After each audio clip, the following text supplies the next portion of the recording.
Good morning, Jim Hudson, Operations Section Chief with CAL FIRE Incident Management Team 5 with your operational update for the south zone of the Monument incident.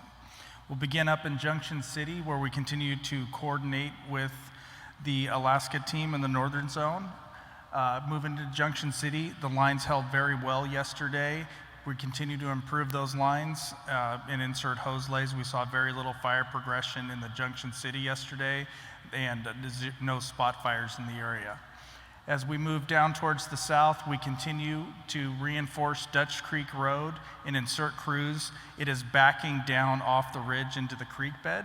And as we come around, we are building a line now on Evans Bar area, Evans Bar Road, and we're working down towards the south. To the west of Douglas City, we did have a spot fire yesterday that established and is now approximately 150 acres. But we were able to tie it back into the main body of the fire. So the crews will be working diligently today to keep it to the west of Maxwell Creek and trying to tie that piece in. Very deep canyons, difficult terrain, but they're working tirelessly. We do have some dozer line around it, and we'll be working to tie that back into the main body of the fire. As we move to the south, for what we're calling Division November, crews are inserting off Maxwell Creek Road and coming in and getting line around the spot fire that we had to the southeast of the main body of the fire, and working up and trying to build direct line or work right on the fire's edge as much as possible as we move in through that area and bringing it back over to the north of Hayfork. North of Hayfork, we had great progress yesterday building fire line. Crews will be in there today and reinforcing that line and inserting hose lays, moving from the east to the west towards the zone break of the to the north zone, where we are coordinating with the Alaska team as well. Thank you. All right, good morning, folks. Karen Scholl, operations with the Alaska team. In north zone, let's start over on the west side of the fire. So along the intertie is holding well. We've got folks in there patrolling and deepening our mop-up. So that is all holding nicely today and yesterday. Up around Underwood and around the corner, things are looking pretty good in there. Still holding. We were looking for spots yesterday, couldn't find any spots. And so this is all still in a patrol status. As we get up into the northwest, that's where a lot of our activity was yesterday, late in the afternoon. So we've had this smoke over us for the last 4, 5, 6 days. We got some clearing late in the afternoon as the winds had moved around to the northwest, and that provided some lift. And again, when we talk about lifting and clearing, it's a double-edged sword. We can see the fire, but it also ventilates the fire and allows the fire behavior to increase, meaning we're going to get more active burning, and that could be the brush now igniting instead of smoldering. It could be getting single tree and group tree torching instead of just the fire being on the ground consuming ground fuels. So yes, we can see better. Yes, we can run aircraft, but it also increases the fire behavior. So that's what we saw yesterday. We did get a spot across the New River. As you know, we're trying to keep it south of the New River. We got a spot across in Bell Flat. It went for about 50 acres. Fortunately, we had some guys on the ground there already. We brought in some engines, made access down to Bell Flat. We got engines, hose lay, and a line around that spot fire late in the evening last night. As of this morning, that is still holding, and there'll be a big focus in that area today, making sure that that spot is indeed picked up and not going to cause us problems. However, we are expecting clear skies earlier, and so this area still remains a huge concern. We've talked about off the Big Creek Road, dozers pushing down towards the New River. We've had to abandon that plan. We had slop overs across that line, across that road that we were unable to pick up. The stuff that was further to the southeast, we were able to pick up, but this yesterday and the day before, we were getting these slop overs that we couldn't really see. with the clearing yesterday, we saw the extent of those slop overs, meaning they slopped over the intended line, they're rolling down the hill, and we're not able to make access to it. So we've abandoned that plan and bringing all the heavy equipment and personnel over to the Hoboken Ridge. And so we should be pushing dozers down the ridge today as we reorganize and get the equipment around. So the focus now is on Hoboken Ridge, getting that prepped in the for if and when the fire crosses and gets established the new river. So that's kind of what's going on up there. Folks in Trinity Village, Hawkins Bar, and Denny, you'll see an increase of firefighters and fire equipment in your area. Please just be aware of that and keep your speeds low in order to help them get into their positions. Up along the north side, again, minimal growth. I mean, it still continues to grow. We're not taking any suppression action, so it'll continue to grow on its own with the fuels, where the fuels and the slope align. And so some growth, but and with today's ventilation, we might see a little bit more on the north side. As we get around north of Helena, up in the East Fork of the North Fork and the East Fork Road, prep continues along that road with brushing and snagging all the way up into Hobo Gulch Campground. That's kind of where we're headed, Hobo Gulch Campground, way to the north there. And we're trying to prep that road to use it as a control line. The spots that are in the North Fork, we were able to get a couple of folks down there, and also using infrared technology and imagery. Those two spots are still holding where they are.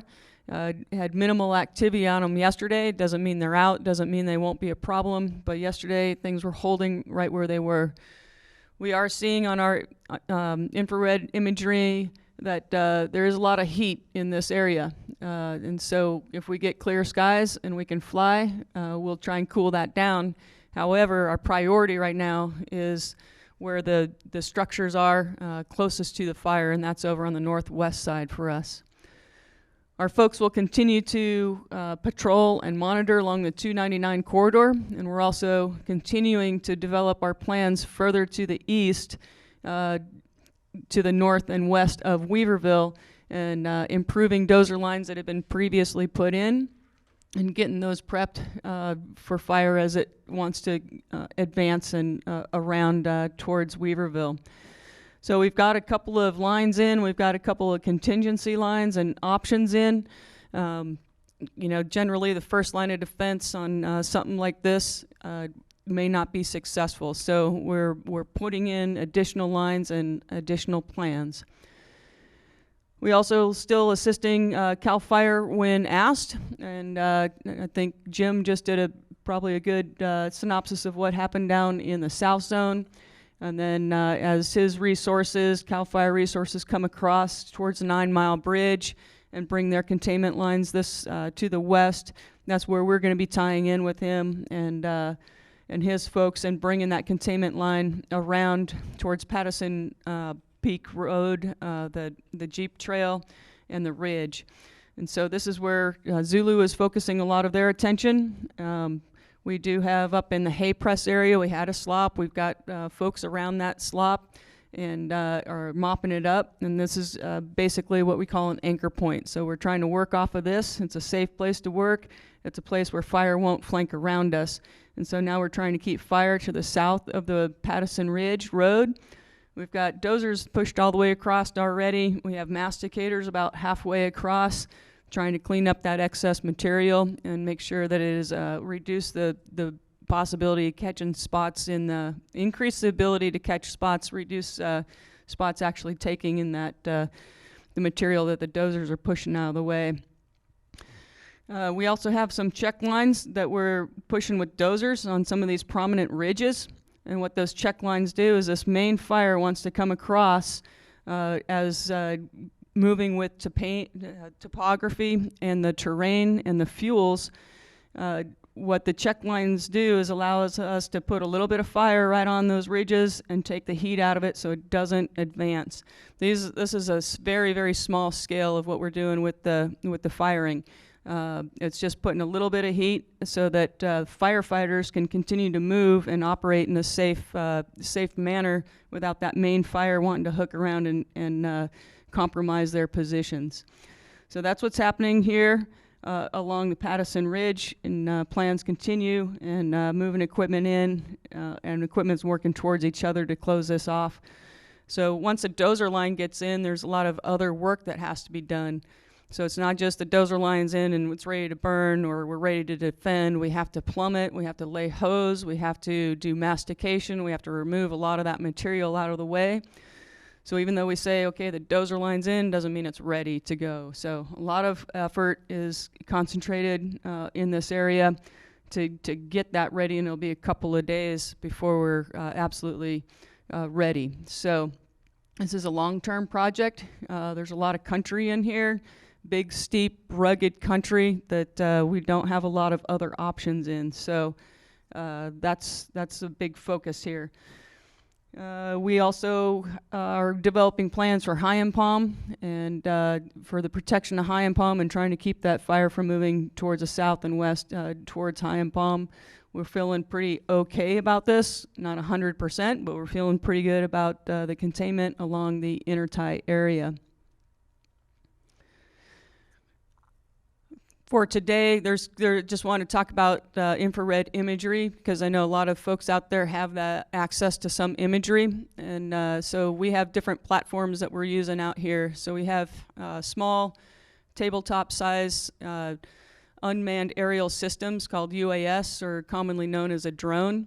We have one platform that's running a swing shift that's bouncing around between our highest concern areas, and so that's the drive over to the area. They have to remain in line of sight of the operators.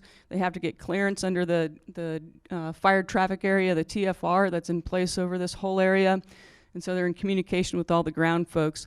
But the ground folks then can look at specific spots on the fire that are of interest and concern to them. That imagery is all just basically shown on a video to the leadership on the ground. We also have a platform called the DRTI. It's distributed real-time infrared, and that's a platform that flies, it's in a fixed wing, flies overhead, and has thermal imagery and IR on it, and that shoots down that, they send us that information, and so that's also very helpful. They have a person on the ground that's interpreting that information right along fire leadership. We also have a platform overhead that runs at night. Basically the same idea as a air attack. It's in a fixed wing platform, but it's night capable, and it flies over and communicates directly with our night resources. And then we've got what's called a NIROPS, which is just a satellite-based imagery that flies over the fire twice a day and gives us updated imagery. So with those 4 different types of platforms, we're gathering a lot of our heat signatures. Now there are also platforms out there that are open to the public, and so folks can see that. Some of the caution with that is, as people are interpreting these things, is that oftentimes the heat signatures are not overlaying correctly on the maps, and so oftentimes you'll see a heat signature that's outside what we're calling our lines, and it can be confusing, and we validate all of those, because I'm also looking at a lot of that imagery trying to validate. So just be aware of that. We've got folks on the ground. I'm communicating with the guys on the ground when I see potential hotspots outside our lines, and we're going and validating whether they actually exist or not. So it's just a matter of how that satellite information and infrared lays over a map that may actually make it look worse than it is, or better than we think it is. So just a caution there. And then also just wanted to address a little bit, the river complex is to our northeast. This is the fire that's been shading out our fire for the last week or so, and keeping that cap on us. With the winds, as they've shifted around to the northwest, that's going to start bringing in real clear air. The good thing about that is it's also bringing in a little bit of moisture, which helps dampen down the fire behavior just a tad bit. And we're getting a little bit better recoveries at night, meaning that those fine fuels are absorbing some moisture and makes them less flammable in the mornings. And then once the sun starts hitting it, that dries it out again, and then all the fuels are available for consumption. That little bit of relative humidity recovery does nothing for the 1,000 hours. The big fat fuel on the ground, or the 10-hour fuels, which are a little bit smaller. That little diurnal, what we call recovery, does nothing for those fuels really, except for over a long period of time. But it does affect the fine fuels, and that's a little bit helpful for our folks, at least in the early part of the day. So that's the update for today, and thanks for your continued support for our troops out on the ground. We're doing the best we can, and we'll continue to keep you updated on events.